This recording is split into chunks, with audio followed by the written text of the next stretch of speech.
Hello everyone, welcome to EduCare BD channel. আমি Ashima Mondal, managing director of EduCare BD. So আবারও আজকে নতুন একটা ভিডিও নিয়ে আপনাদের সামনে চলে আসছি। আমি সবসময় ট্রাই করি যে যদি সুযোগ থাকে স্টুডেন্টের ফিডব্যাক আপনাদেরকে দেওয়ার।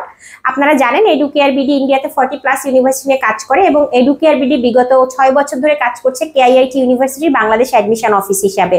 আমি আমার আগের ভিডিওগুলোতে বলেছি আমরা একমাত্র অ্যাডমিশন অফিস কেআইআইটি সরাসরি বাংলাদেশে। সো আজকে কথা বলবো, আমাদের সাথে আমাদের একজন স্টুডেন্ট আছে। সো তার মুখ থেকে তার পরিচয় শুনবো, সে কোথা থেকে পড়াশোনা করেছে এবং সে কেন কেআইআইটি ইউনিভার্সিটি যাচ্ছে, সবকিছু থাকবে আমার এই ভিডিওতে। সো চলে যাচ্ছি স্টুডেন্টের কাছে। তুমি তোমার নাম বলো, তোমার পরিচয় দাও। আমি শ্রেয়সী ঘোষ, আমি ভিকারুননিসা নুন স্কুল থেকে এইচএসসি এবার দিয়েছি। তো আমি কেআইআইটি এই কারণে যেতে যাচ্ছি কারণ হচ্ছে র্যাঙ্কিং NIRF এ 15-এ আছে, আর ওয়ার্ল্ড ওয়াইড এর সিএসসি র্যাঙ্কিং ভালো, তো সে কারণে। আচ্ছা, সো আমি তোমাকে জিজ্ঞেস করতে চাই, তুমি যখন কেআইআইটি চুজ করলে, ইন্ডিয়াতে তো অনেক ইউনিভার্সিটি আছে বা আই থিঙ্ক তুমি নিজেও সার্চ করে দেখেছো, সো কিট চুজ করার পিছনে কোনো রিজন ছিল স্পেশালি? যে তো সিএসসি ভালো র্যাঙ্কিং ছিল, আমার সিএসসি তে পড়ার ইচ্ছা, আর ইন্ডিয়াতে ভালো র্যাঙ্কিং, মোস্টলি NIRF 15 আর ওয়ার্ল্ড ওয়াইডও ভালো র্যাঙ্কিং, তার কারণে। আচ্ছা, আর তোমার মুখ থেকে যতটুকু আমি শুনেছি তোমার কোনো একটা রিলেটিভস বোধহয় কেআইআইটিতে পড়ে। হ্যাঁ। কে পড়ে? আমার ভাগ্নি। আচ্ছা, তার ভাগ্নি পড়ে। আমি এখানে একটু অ্যাড করি, সে কিন্তু ইন্ডিয়ান, রাইট?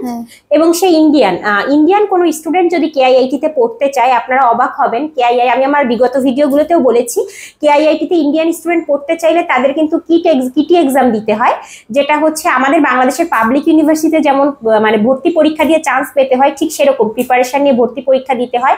এবং ও আরেকটা জিনিস, ও হয়তো আমার সাথে একমত হবে, ইন্ডিয়ানদের ফিস কিন্তু আমাদের বাংলাদেশের চেয়ে অনেক বেশি, এবং তার যে রিলেটিভস পড়ছে তার প্রায় 25 থেকে 26 লাখ টাকা তার টিউশন ফি। যেখানে সে পড়ছে সে তো 60% স্কলারশিপ পেয়েছো তুমি কিটে, 60% স্কলারশিপের পরে তার হচ্ছে 12,20,000 ইন্ডিয়ান রুপি পড়ছে, অল ইনক্লুডিং। সো এটা হচ্ছে একটা ব্যাপার। এবং আরেকটা জিনিস আমি বলি, আমাদের বাংলাদেশি কমিউনিটি কিন্তু প্রচুর আছে, তুমি জানো কিনা আমি জানি না। আমাদের প্রায় 1000+ বাংলাদেশি স্টুডেন্ট আছে, আর তোমরা তো কয়েক ফ্রেন্ড যাচ্ছ বোধহয়, 4 জন যাচ্ছ, তা ওরাই 4 জন যাচ্ছে।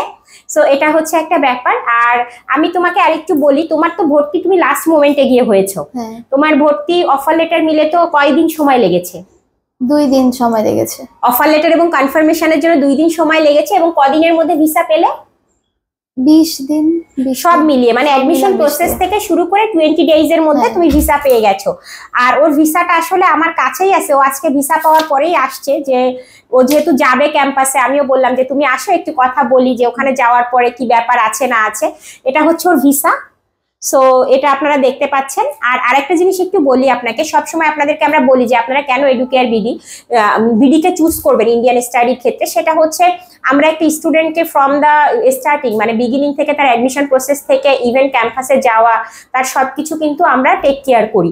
সো এটা হচ্ছে ব্যাপার। আর তুমি কি আমাদের সার্ভিস কি ঠিক ছিল বা কোনো প্রবলেম তো ছিল না আশা করি, বা তুমি কি স্যাটিসফাইড? হ্যাঁ, স্যাটিসফাইড। তুমি কি এডুকেয়ার বিডিকে রিকমেন্ড করো? হ্যাঁ, করবো অবশ্যই। ঠিক আছে, thank you Shreyasi, and all the best, and thank you all.